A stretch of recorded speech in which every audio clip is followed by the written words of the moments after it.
Top two bottom ಆ ದೇವ್ರು ನಂಗೆ ಹೆವಿ ಟ್ಯಾಲೆಂಟ್ ಕೊಟ್ಬಿಟ್ಟಿದ್ದಾನೆ. ಅದೇ ಹೈಟ್ ಅಲ್ಲಿ ಒಂದು ಮೋಸ ಮಾಡ್ಬಿಟ್ಟ. ಇನ್ನೊಂದ್ ಸ್ವಲ್ಪ ಎತ್ತರ ಇದ್ದಿದ್ರೆ ನಮ್ಮನ್ನ ಹಿಡಿಯೋರೇ ಇರ್ತಾ ಇರ್ಲಿಲ್ಲ.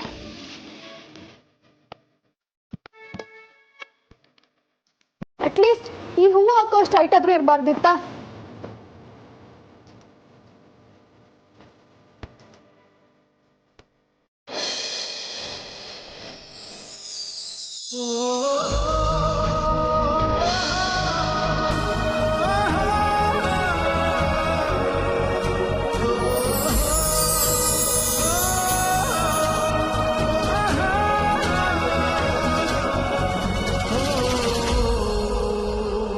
ಈ ಹೂವನ್ನ ಇಲ್ಲೇ ಕಟ್ಟಬೇಕು ಅಂತ ಶಾಸ್ತ್ರ ಏನೂ ಇಲ್ಲ.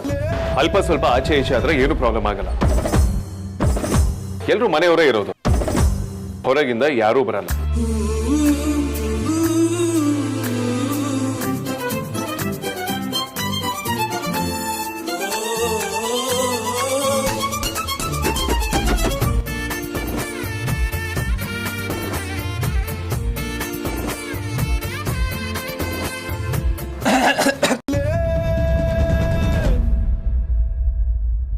ಅದು ಬಾಳೆ ಎಲೆಲ್ಲ ಚೆಕ್ ಮಾಡಿ ಉದ್ದ ಇರೋದನ್ನ ಕಟ್ ಮಾಡಿ ರೆಡಿ ಮಾಡ್ಬೇಕಿತ್ತು. ಮಾಡೋಣ. ಆದ್ರೆ ನೀವಿಲ್ಲಿ ತೋರಣ ಕಟ್ಟೋದ್ರಲ್ಲಿ ತುಂಬಾ ಬಿಸಿ ಇದ್ದೀರಾ. ಅಯ್ಯೋ ಅಣ್ಣ, ತೋರಣ ಕಟ್ಟಕ್ಕೆ ಎಟ್ಟಕ್ತಾ ಇರ್ಲಿಲ್ಲ, ಅದಕ್ಕೆ ಇವ್ರು ಹೆಲ್ಪ್ ಮಾಡ್ತಿದ್ರು ಅಷ್ಟೇ. ತೋರಣ ಕಟ್ಟ ಆಗೋಯ್ತು. ಇವ್ರನ್ನ ಬಾಳೆ ಎಲೆ ಕಟ್ ಮಾಡೋದಕ್ಕೆ ಹೆಲ್ಪ್ ತಗೋ. ನಾನು ಹೋಗಿ ರಂಗೋಲಿ ಪುಡಿ ತಂದ್ಬಿಡ್ತೀನಿ. ರಂಗೋಲಿ ಪುಡಿ ಇಲ್ಲೇ ಇದೆಯಲ್ಲೇ?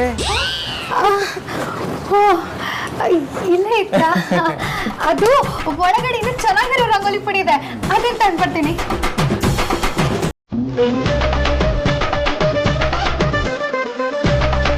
ಇನ್ನೂ ಚೆನ್ನಾಗಿರೋದಂತೆ.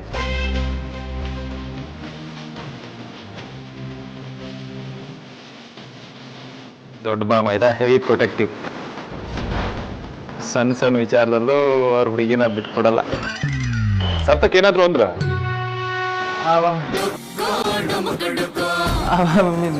ಏನಿಲ್ವಲ್ಲ ವಿಧಾನ್? ನೀ ಮಾತಾಡ್ದಾಗ ಅನ್ನಿಸ್ತು, ಅದಕ್ಕೆ ಕೇಳಿದೆ ಅಷ್ಟೆ. ಅದು ಈಗ ಸ್ವಲ್ಪ ವಾತಾವರಣ ಸರಿ ಇಲ್ಲ ನೋಡಿ, ಅದಕ್ಕೆ ಹಾಗೆಲ್ಲ ಅನ್ಸುತ್ತೆ. ಇದು ನಿಮ್ ತಪ್ಪಲ್ಲ ಬಿಡಿ. ಅರ್ಥ ಆಗ್ಲಿಲ್ಲ. ಅದು ಎಲ್ಲದನ್ನು ಅರ್ಥ ಮಾಡ್ಕೊಳಕ್ ಹೋಗ್ಬಾರ್ದು, ಆಗ ಕನ್ಫ್ಯೂಸ್ ಆಗ್ಬಿಡುತ್ತೆ. ಬನ್ನಿ ನಾವು ಕೆಲಸ ಮಾಡೋಣ. ನೀನು ನಾನು ಹೇಳಿದ್ದನ್ನ ಕೇಳೋಣ. ಮೊದಲು ಈ ಬಳೆಗಳನ್ನ ಬಿಚ್ಚಿಡು.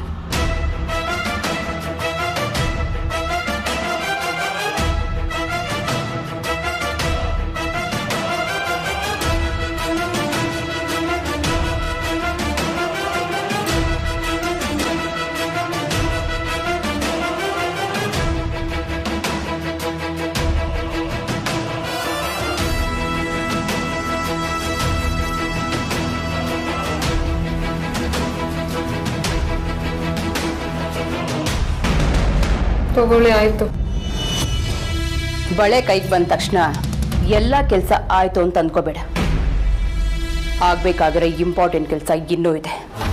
ನಾನು ಹೇಳ್ತೀನಿ, ಸರಿಯಾಗಿ ಕೇಳಿಸ್ಕೊ. ಅದು ಮೊದಲೇ ಡಿಸೈಡ್ ಆಗಿರೋದಲ್ವಾ? ಸರಿ, ಅದೇನಂತ ಹೇಳಿ.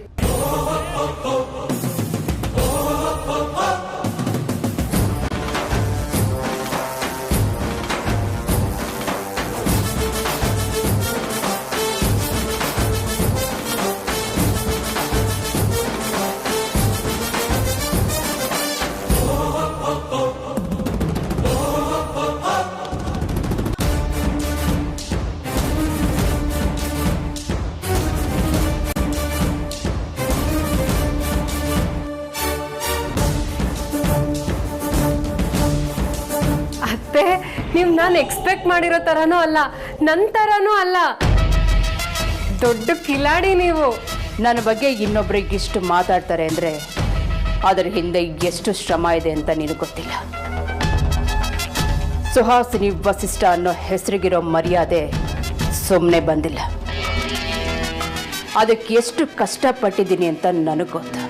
ನಾನು ನಿಮ್ಮನ್ನ ಮೊದಲನೇ ಸತಿ ನೋಡಿದಾಗಲೇ ಸಖತ್ ಇಂಪ್ರೆಸ್ ಆಗಿದೆ ಅತ್ತೆ. ವೇದಾಂತ್ ಅಸಿಸ್ಟೆಂಟ್ ಸಾಮ್ರಾಜ್ಯಕ್ಕೆ ನೀವು ರಾಜಮಾತೆ ತರ ಇದ್ದೀರಾ. ನನಗೂ ನಿಮ್ಮ ಹಾಗೆ ಆಗ್ಬೇಕು ಅಂತ ತುಂಬಾ ಆಸೆ ಅತ್ತೆ. ಮನಸ್ಸು ಮಾಡಿದ್ರೆ ಯಾವುದೂ ಅಸಾಧ್ಯ ಇಲ್ಲ ಸಾಹಿತ್ಯ. ಈಗ ನೀನು ಅದೇ ಸಾಮ್ರಾಜ್ಯದ ಮೆಟ್ಲೇರ್ತಾ ಇದೆಯಾ. ಆ ಗದ್ದಿಗೆ ಮೇಲೆ ಕೂರಬೇಕಾದ್ರೆ ನೇನ್ ನಡೀತಿರೋದು ರತ್ನ ಕಂಬಳಿ ಮೇಲೆಲ್ಲ ಕತ್ತಿ ಮೇಲೆ ಅನ್ನೋದನ್ನ ಯಾವತ್ತೂ ನೆನಪಲ್ಲಿಟ್ಕೊ. ಖಂಡಿತ ಅತ್ತೆ, ಅದು ಏನೇ ಕಷ್ಟ ಆದರೂ ನಾನು ಮಾಡೇ ಮಾಡ್ತೀನಿ. ಈಗ ನೀನು ನಾನು ಹೇಳಿರೋ ಪ್ಲಾನ್ನ ಸರಿಯಾಗಿ ಎಕ್ಸಿಕ್ಯೂಟ್ ಮಾಡಿದ್ರೆ ನೀನು ನನ್ನ ಥರನೇ ಆಗ್ತೀನಿ. ಪೂಜೆ ಶುರುವಾಗೋ ಮುಂಚೆ ಅಮೂಲ್ಯ ಆ್ಯಂಡ್ ಅವ್ರ ಫ್ಯಾಮಿಲಿಗೆ ಈ ಮನೆಯಿಂದ ಗೇಟ್ ಪಾಸ್ ಗ್ಯಾರಂಟಿ ಅಂದ್ಕೊಳ್ಳಿ ಅತ್ತೆ.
ವಿಕ್ಕಿ ಅವರೇ, ಸ್ವಲ್ಪ ಬ್ಲೌಸ್ ಹುಕ್ ಹಾಕಿ.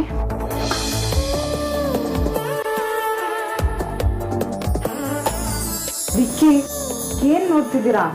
ಹುಕ್ ಹಾಕಿ.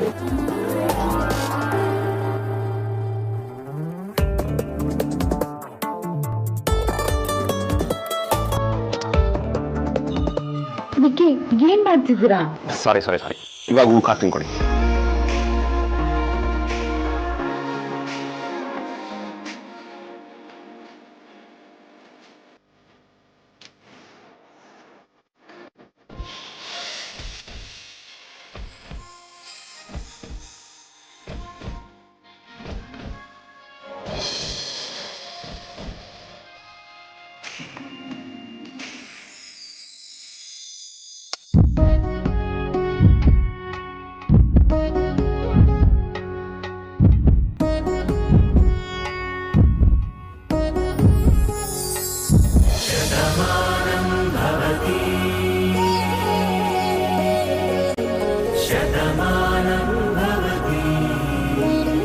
ಸುಮ್ಮನೆ ಹೇಳ್ದಷ್ಟು ಕೇಳಿ, ತುಂಬ ಜನ ಇದ್ದಾರೆ. ಈಗ ನೀವು ಪೋಲಿ ಆಗಬೇಡಿ, ಯಾರಾದರೂ ಓಡಾಡ್ತಿರ್ತಾರೆ. ಯಾರಾದರೂ ಬಂದರೆ ನಾವು ಏಕಾಂತದಲ್ಲಿದ್ದೀವಿ ಅಂತ ತಂದೆ ತಾರೆಲ್ಲ ವಾಪಸ್ ಹೋಗ್ತಾರೆ. ಹೊಸದಾಗಿ ಮದುವೆ ಆಗಿರೋ ರೂಮ್ಗೆ ಯಾರೂ ಬರಲ್ಲ.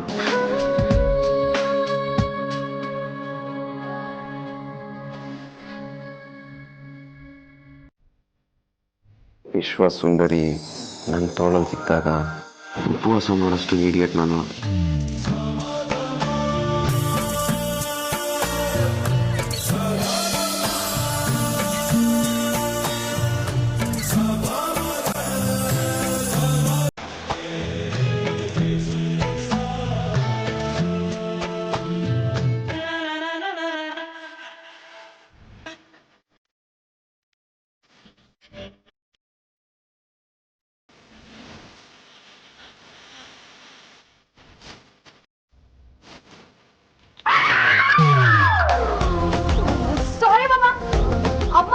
ರೆಡಿ ಆದ್ಲ ಅಂತ ನೋಡು ಒಂದು, ಆದ್ರೆ ನಿನ್ನೆಯಿಂದ ನನ್ನ ಟೈಮೇ ಸರಿ ಇಲ್ಲ. ಒಬ್ರು ಟೈಮ್ ಚೆನ್ನಾಗಿಲ್ಲ ಅಂದ್ರೆ ಇನ್ನೊಬ್ರು ಟೈಮು ಹಾಳಾಗುತ್ತೆ ಮರಿ. ನಿನ್ಗೆ ಏನೇ ಬೇಕಂದ್ರೂ ನನ್ನನ್ನು ಕೇಳು, ಅರೇಂಜ್ ಮಾಡಿ ಕೊಡ್ತೀನಿ. ಆದ್ರೆ ದಿಢೀರಂತ ಮಾತ್ರ ನನ್ನ ರೂಮ್ಗೆ ಪ್ರತ್ಯಕ್ಷ ಆಗ್ಬೇಡ. ಸಾರಿ ಕಣೆ ಅಕ್ಕ, ನನಗೆ ಗೊತ್ತಾಗ್ಲಿಲ್ಲ ಕಣೆ. ಸಾರ್ಥಕ್, ನೀವು ಈ ಕೆಲಸಕ್ಕೆ ನನ್ನ ಕರೆದಿದ್ದು ಭಾರಿ ಒಳ್ಳೇದಾಯ್ತು. ಇಲ್ಲ ಅಂದಿದ್ರೆ ನನಗೆ ಇದನ್ನೆಲ್ಲ ಹೇಗೆ ಮಾಡಬೇಕು ಅಂತ ಗೊತ್ತೇ ಆಗ್ತಿರ್ಲಿಲ್ಲ. ಸಾರ್ಥಕ್, ನೀವು ಇದನ್ನೆಲ್ಲ ಯಾವಾಗ ಕಲ್ತ್ರಿ? ಇದಕ್ಕೆಲ್ಲ ಸಖತ್ ಸ್ಕಿಲ್ ಬೇಕಲ್ವಾ? ಸ್ಕಿಲ್ಲ? ಹಾ, ಐ ಮೀನ್ ಕರೆಕ್ಟಾಗಿ ಕಟ್ ಮಾಡಲಿಲ್ಲ ಅಂತಂದ್ರೆ ಬಾಳೆ ಎಲ್ಲ ಯೂಸಿಗೆ ಬರೋದಿಲ್ಲ ಅಲ್ವಾ? ತುಂಬಾ ಎಕ್ಸ್ಪೀರಿಯನ್ಸ್ ಬೇಕು ಅಂತ ಹೇಳೋದು. ನಮ್ಮ ಮನೇಲಿ ಪೂಜೆ ಆದಾಗೆಲ್ಲ ಅಮ್ಮ ಇದನ್ನೆಲ್ಲ ನಮ್ಮ ಕೈಲಿ ಮಾಡಿಸೋರು, ಅದಕ್ಕೆ ಅಲ್ಪ ಸ್ವಲ್ಪ ಗೊತ್ತಿದೆ. ಇದಕ್ಕೆ ನೀವು ಹೇಳ್ದಾಗೆ ಸ್ಕಿಲ್ ಆಗಲಿ ಪರ್ಫೆಕ್ಷನ್ ಆಗಲಿ ಯಾವುದೂ ಬೇಡ.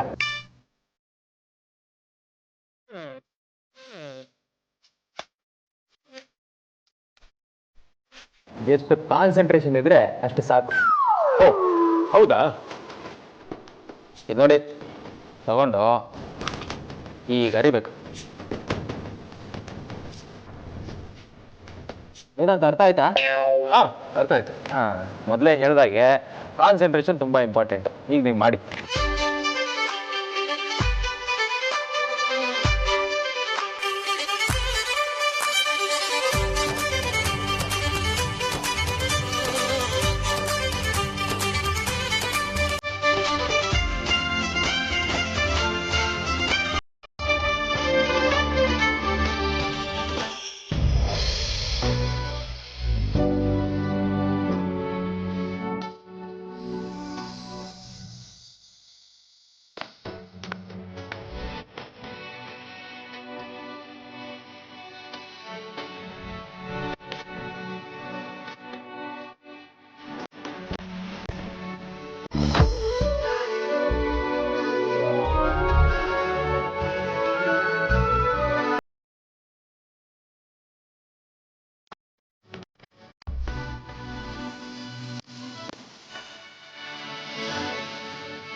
ವೇದಾಂತ್,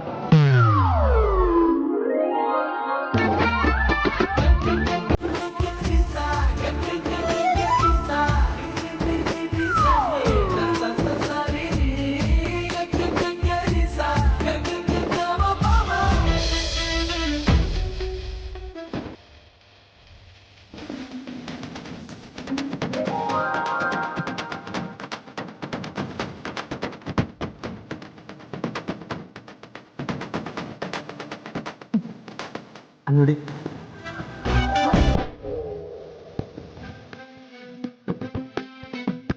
ಇದು ನೋಡಿ.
ಅಜ್ಜಿ, ಅದೇ ಅಪ್ಪ, ಕೆಲಸ ಎಲ್ಲನೂ ಆಯ್ತಾ?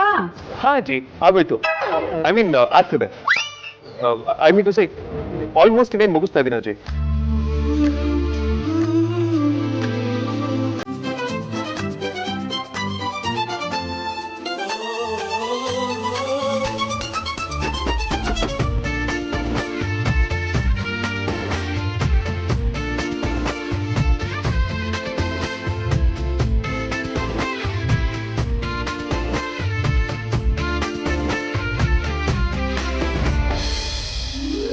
ಅಕ್ಕ, ಇವೆಲ್ಲ ಚಿನ್ನದ?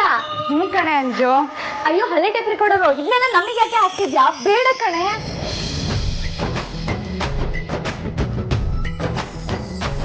ಬೇಕು ಬೇಡ ಅನ್ನೋ ಮಾತೇ ಇಲ್ಲ. ನಾನ್ ನಿಮ್ಮ ಅಕ್ಕ, ನಾನು ಹೇಳ್ದಷ್ಟು ಕೇಳ್ಬೇಕಷ್ಟೇ. ಹೌದಾ? ಸರಿ, ಕರೆಕ್ಟಾಗಿ ಹಾಕು. ಅಂಜು, ನೀನು ನೋಡು, ಚೆನ್ನಾಗಿದ್ಯಾ? ಎಷ್ಟು ಚೆನ್ನಾಗಿದೆ ಅಕ್ಕ.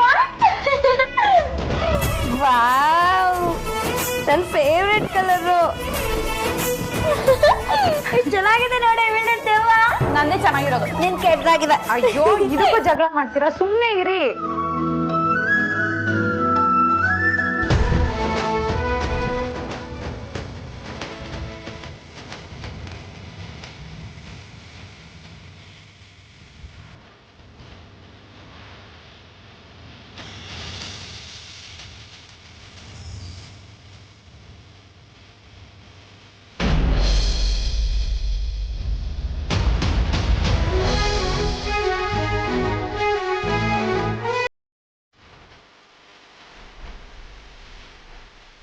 ಆರ್ತಿ, ಈ ಒಡವೆಗಳನ್ನ ನೋಡ್ತಿದ್ರೆ ತುಂಬಾ ಬೆಲೆ ಬಾಳಂಥದ್ದು ಅಂತ ಅನ್ನಿಸ್ತಿದೆ.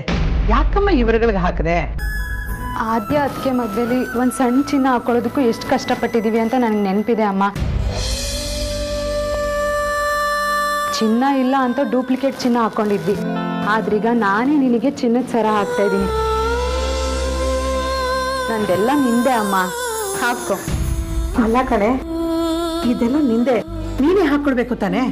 ವಿಕ್ಕಿಯವ್ರು ನನಗೆ ಇದನ್ನೆಲ್ಲ ಕೊಡ್ಸೋವಾಗಲೇ ನೀವು ಇಂಥ ಫಂಕ್ಷನಲ್ಲಿ ಹಾಕ್ಕೊಳ್ಳಿ ಅಂತ ನಾನು ಮೊದಲೇ ಯೋಚನೆ ಮಾಡಿದ್ದೆ ಅಮ್ಮ.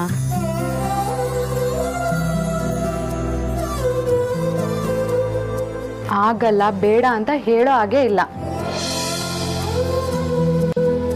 ನೀನು ಕತ್ತಲ್ಲಿ ಚಿನ್ನ ನೋಡಿದ್ರೇ ನನಗೆ ಖುಷಿ ಆಗೋದು.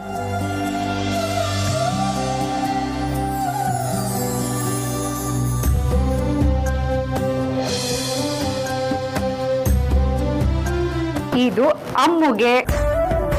ಅಕ್ಕ, ಅಮ್ಮನ ಕುತ್ತಿಗೆಯಲ್ಲಿ ಚಿನ್ನ ನೋಡಿದ್ಮೇಲೆ ಮತ್ತೆ ನನ್ಗೆ ಯಾಕೆ? ನಂಗೆ ಬೇಡ ಅಕ್ಕ. ಅದಕ್ಕೆ ಮದ್ವೆಲಿ ನಿನ್ ಕತ್ ಖಾಲಿ ಇದೆ ಅಂತ ದೊಡ್ಡ ಮನೆ ನಿನಗೆ ಕರೆದು ಸರ ಕೊಟ್ಟಿದ್ರು. ಇನ್ನ ನಾನ್ ಕೊಡಲ್ವಾ? ಸುಮ್ಮನೆ ಹಾಕೋ. ನೀನ್ ಯಾವಾಗ್ಲೂ ಇನ್ನೊಂದು ಅಮ್ಮನೇ ಕಣೆ. ಯಾವತ್ತು ಯಾರಿದ್ರು ನನ್ನ ತಂಗಿರು ನಮ್ಮಮ್ಮ ಯಾವುದ್ರಲ್ಲೂ ಕಮ್ಮಿ ಅನ್ನಿಸ್ಬಾರ್ದು.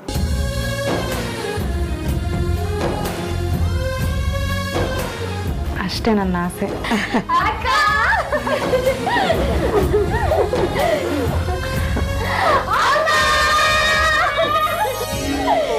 ನಮ್ಮ ಸಂಸಾರ ಆನಂದ ಸಾಗರ, ಪ್ರೀತಿ ಎಂಬ ದೈವವೇ ನಮಗಾಧಾರ, ಆ ದೈವ ತಂದ ವರದಿಂದ ಬಾಳೆ ಬಂಗಾರ.